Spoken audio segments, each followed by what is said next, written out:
Hey, Clark Covington here with Nick Campesi. Nick, how are you, sir? Great, Clark. How are you about yourself?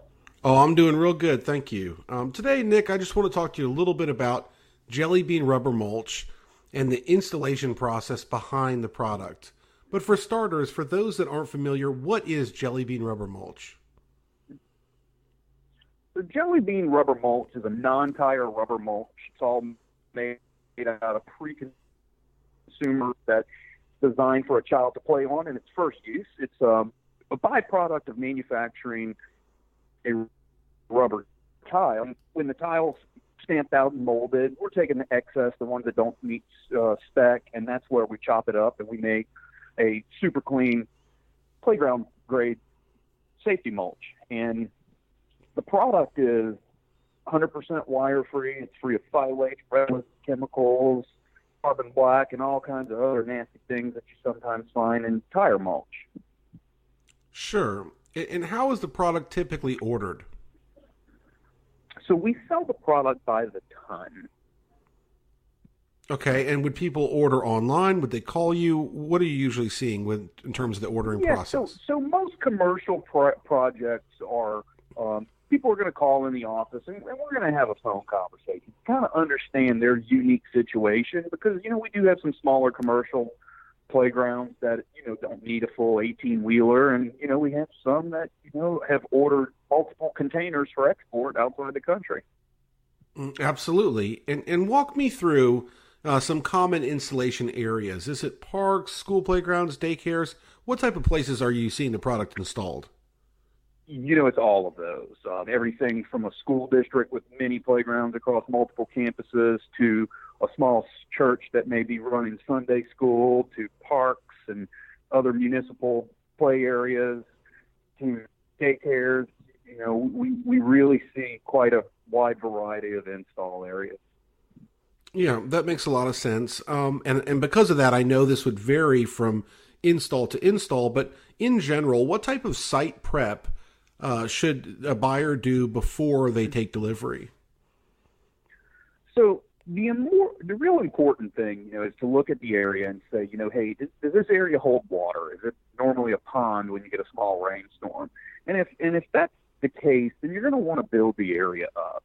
You're going to want to maybe haul in some dirt or some gravel. But in most cases, if you have good drainage, good stable soil, then typically it's as simple as, just level the ground, and then, you're going to want to put down some form of like a weed barrier fabric. That's kind of the base step. Now, a common thing we're seeing now is we're having people call us up who had wood mulch and it's degraded, and they wonder, what do we do here? Do we take it out? And in most cases, we'd say, you probably want to take it out just so it's not rotten and jamming up drainage any further, as it degrades. Sure, sure. And so that would be removing the mulch and then replacing it with something like jelly bean rubber mulch. That's correct. It makes a lot of sense. And maybe in that kind of insulation, you might be able to reuse the barriers or a raised bed or something like that. Absolutely. Okay.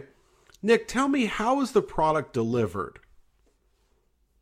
So it's delivered in a 1-ton sack that's banded to a pallet. And depending on the amount that you order will be the type of vessel that is delivered. Now, most average commercial playgrounds need about an 18-wheeler of mulch. And so it's most economical for, instead of us to take it off the 18-wheeler, for you to have, like a forklift or tractor or bobcat, where you can remove the mulch from the truck, get the truck driver out of there, and then you can kind of bring it right where you want to go with that piece of equipment, because there's hooks on the top of the bag, and then you can just undo the bag, and then it's pretty much installed.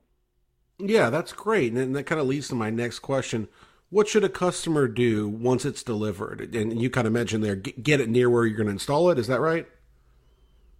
That's right. Yeah, you can cut the pallet off the bottom. You can grab the bag by the hooks on the top, walk it where it needs to go, undo or cut the bag, and then the material just kind of comes out. At that point, you kind of rake it smooth, and then it's really nothing to it. It's kind of like almost just like moving rocks or dirt. Oh, absolutely. And for, let's say, an elementary school playground, I know that's a popular place that Jelly Bean is installed. What what would an install look like in terms of getting everything up to par, calibration for fall safety, and to have the product work optimally? What would that look like? Just spreading it out? Yeah, so you're going to spread it. You're going to make sure that you get to the proper inch depth that was ordered, that you got the right amount that you needed.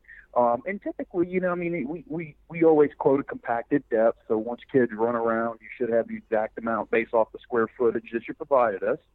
And the key there is make sure that you're not filling holes up with rubber. That if you had holes or undulation in the playground, you're going to want to have those filled up with rock or dirt or something else before you put your weed barrier fabric down. And really, once you spread the material out and you got it nice and even, the only other thing you really would do, we do recommend people hose the material down the first time you use it. And that just gets any of the residual dust from the manufacturing process when we granulate the rubber to make sure that, all that dust goes to the bottom. And after that, there's really no maintenance on the product.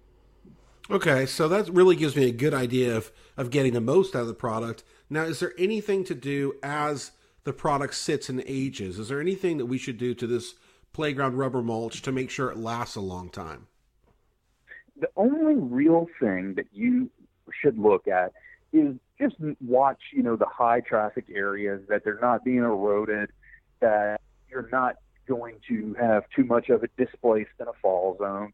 So, if someone who's in charge, maybe say once a month or so, they just look at it and they say, hey, the material really packs well, so it doesn't tend to migrate. If you get a lot of leaves that fall on top of the material, it's easy just to run a leaf blower on the top of it to remove any of the leaves off the top. And that's really it. There's really no special maintenance for the product. Yeah, it seems very low maintenance, and that's wonderful. And let me just follow up on that. From your experience, you've been selling this product a long time. Does it last a long time? Oh, it certainly does. I mean, and that's why we warranty the performance for 20 years. And so, you really don't have any issues with the material degrading because it's vulcanized rubber. And so, there's no reason why you shouldn't get at least 20 years of life out of this product. That's excellent. And that would be compared to what for something like wood mulch? Wood mulch, you could have to replace it every year to other year, depending on how much you start with and, weather conditions. It's never-ending maintenance with wood mulch. Right. And this is a wonderful alternative. Let me ask you, Nick, is there anything else that those listening should know about installing Jelly Bean? Anything else you want them to know? Not really. I think we covered most of it. Certainly, if they ever had any questions, they can reach us direct at 877-249-8818. Awesome, Nick. I appreciate it so much, and have a wonderful day. All right. Thanks, Clark. Thank you.